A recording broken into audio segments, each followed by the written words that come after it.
सूरजपाल अम्मू साहब, क्योंकि आप खेल एसोसिएशन के साथ जुड़े हुए हैं, मेरा सवाल है कि बृजभूषण शरण सिंह इतने गंभीर आरोप, और वो आरोप भी इस देश की वो बच्चियां लगा रही हैं जिन्होंने देश के लिए अपनी जिंदगी लगाई है, जिनकी वजह से पदक जीतते हैं, जिनकी वजह से तिरंगा लहराता है, जिनकी वजह से जनगण मन पर हम खड़े होते हैं।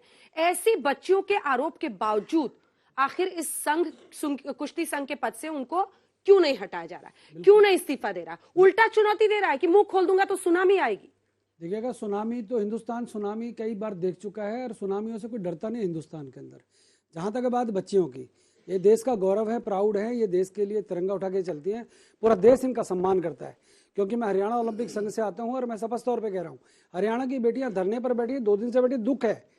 परंतु मेरा सीधा मैंने एक बात कही है कि आपको लिखित में कंप्लेंट देनी चाहिए। साक्षी मलिक भी एक कमेटी की सदस्य हैं, जिसमें वो जो छेड़छाड़ कमेटी होती है, सेक्सुअल हैरेसमेंट कमेटी, उन्होंने आईओए को अब चिट्ठी लिख कर दे दी है, एक डिटेल, जिसमें विनेश फोगाट ने भी अपनी बात, क्योंकि इन्होंने अब इतना बड़े आरोप लगाए तो निश्चित तौर पे कहीं ना कहीं कुछ ना कुछ तो है।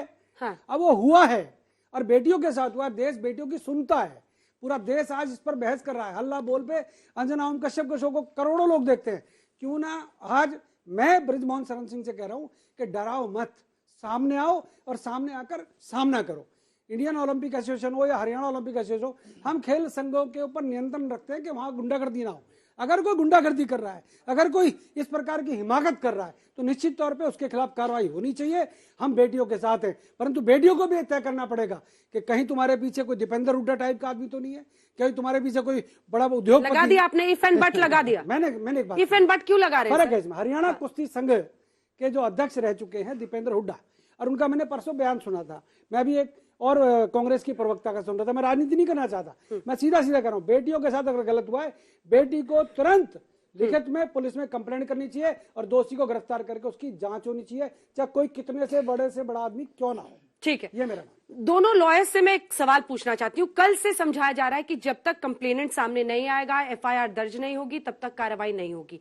क्या क्या पहल इसमें की जा सकती है?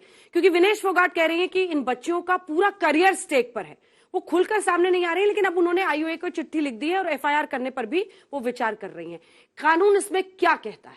देखिए, कानूनी रूप क्या से तरीके हो सकते हैं? अगर ऐसा कोई मामला आपके वर्क प्लेस यानी काम की जगह पे आता है, तो उसमें एक इंटरनल कंप्लेंट्स कमेटी, जैसे आपने बोला, वो होती है और उसको इंक्वायरी करनी पड़ती है कि एलिगेशन सही है या नहीं, और वो इंटरनल कमेटी एक रिकमेंडेशन देगी उस आदमी के खिलाफ, या कहेगी कि ये कंप्लेंट साबित नहीं होती। तो मेरे हिसाब से इस समय सही कार्रवाई ये होगी कि सबसे पहले इंटरनल कमेटी को, अगर ऐसा कोई चिट्ठी लिखा गया है कि जिसमें उन्होंने आईओ को चिट्ठी लिखी है, उनको इंटरनल कंप्लेंट कमेटी को यह मामला सुपुर्द करना चाहिए, इंक्वायरी लागू करनी चाहिए और तुरंत से तुरंत, क्योंकि एक्ट ये कहता है, प्रावधान ये है कि 90 दिन का टाइम दिया जाएगा। बट मैं कहना चाहूंगा कि ऐसे केसों में जल्दी से जल्दी इंक्वायरी होनी चाहिए और मामले को जल्द से जल्द एक कंक्लूजन है उसको फाइनलिटी पे ले जाना चाहिए। खिलाड़ी के लिए तो एक दिन इंपॉर्टेंट है, किसी के लिए भी। कल भी विनेश कह रही थी कि एक दिन हमारे लिए 100 दिन के बराबर है, वो प्रैक्टिस से नहीं दूर रह सकते। अंजना जी, सिर्फ खिलाड़ी के लिए नहीं, जिसके ऊपर आरोप लगाया जा रहा उसके लिए भी आप ये सोचिए, अगर किसी के ऊपर आरोप लगता है, उसको कहीं आप राइट देंगे तो सही, उसको बचाने का संविधान इनको ये अधिकार देता है। नैतिकता कुछ नहीं है, वो कुश्ती संघ के अध्यक्ष, एक सेकंड सर, कुश्ती संघ के अध्यक्ष के तौर पर वो कंटिन्यू करेंगे तो निष्पक्ष जांच कैसे होगी? कानूनी प्रावधान बता रहा हूं। देखिए, हम इमोशनल होके या एक एक्टिविस्ट वाला नजरिया अपना के देश नहीं चलेगा। संविधान चलाता है, संविधान इनको ये अधिकार देता है कि आप कंप्लेंट करें। संविधान आदमी जिसके अगेंस्ट एलिगेशन, उसको भी अधिकार देता है कि उसके खिलाफ सही तरीके से जांच की जाए और उस जांच के पीछे से कार्रवाई करी जाए। अगर जांच नहीं होगी, आप कहेंगे नहीं किसी ने बोल दिया, आप किसी को हटा दीजिए, कल को किसी के अगेंस्ट भी कोई कार्रवाई, कोई एलिगेशन लगा सकता है और उसको हटा दे। ऐसा नहीं होता हमारे, और अब तो ऐसे कई मामले हो चुके हैं जिसमें लोगों पे एलिगेशन लगाई गई और बाद में वो सही नहीं हुआ।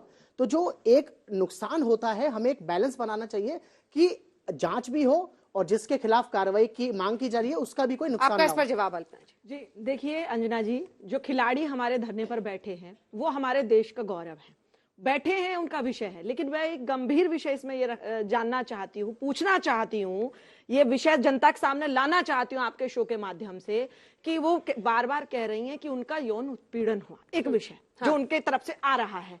कब हुआ, कहाँ हुआ, किसके द्वारा हुआ और किसके साथ हुआ, 4 अहम सवाल हैं।